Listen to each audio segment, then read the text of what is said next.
Hello and welcome to our instruction guide for our industrial floor sander. This is a fantastic bit of kit, but it is also incredibly powerful. So caution must be used. Obviously follow all the health and safety instructions as per on the front of your instruction guide, your PPE, dust mask, ear defenders, gloves, etc. So first of all, transportation, getting it to you.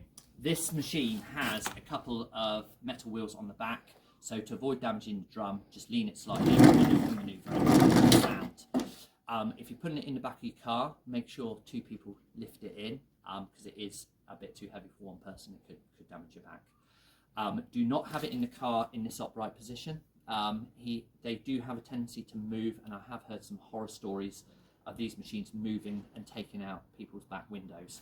So ideally lay it on its side, but you can also disassemble the machine by removing that, and the arm will come off and this tube will also come away. But also when you make sure, when you put it back together, obviously you've got the power there will come apart as well. Make sure these are super tight, because the power of the machine, it will try and run away. So first of all, setting up the machine for use. If you just tip it on its back there, you'll notice it has its drum with a metal plate on two springs. You need an ideal fitting screwdriver, which we've supplied you with one there. So I'll just get into this a second. And I'll just go and grab a sanding sheet and a bag.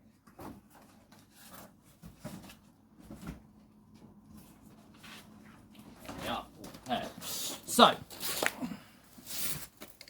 the easiest method, you loosen these off, like so.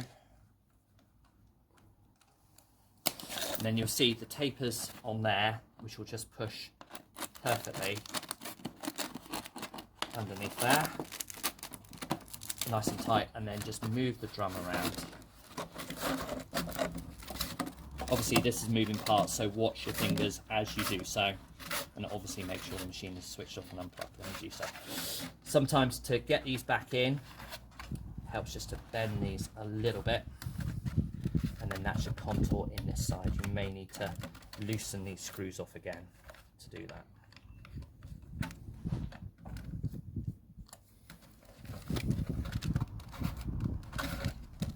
This is a little bit fiddly, but it is imperative that this is beautifully tight on the drum, because if it's loose, they will slip and they will rip the sheets as you go. As you can see, it does take a bit of time to get this absolutely perfectly on the drum. There we are, that's better. Feel that is now nice and tight. So holding that in position, you just need to tighten these screws, and you need to give it incredible force, particularly on the coarsest sheet. These, I've got medium here, and that's absolutely fine. The fine is absolutely fine, but because the body of the coarse one is so much thicker, you'll need to make sure you really do force. You will not break these screws. They're very high tensile screws to make sure that that bar is below the drum.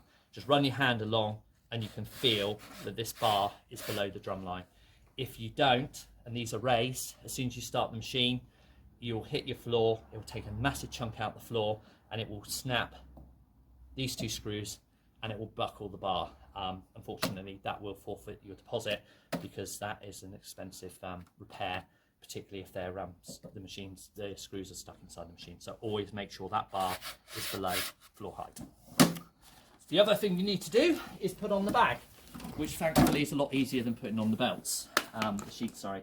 So that has got a rubber ring, a dust bag, and that just literally folds in on top of there, like so. And then that rubber ring will hold it in place. You'll feel there's a flange there, and that will just hold it down there.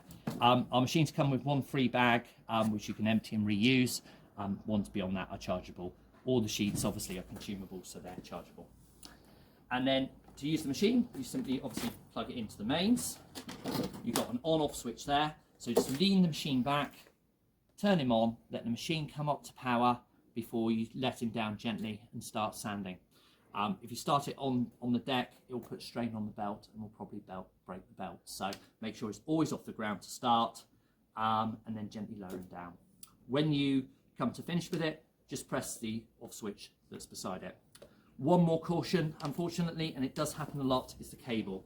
Make sure you don't sand over the cable. And I know it sounds obvious, but people which are in the zone sometimes do, and obviously that can cause an electrical shock.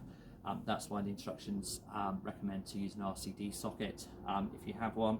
But obviously if you do sand the cable, that will forfeit your deposit as well, so be careful not to do that.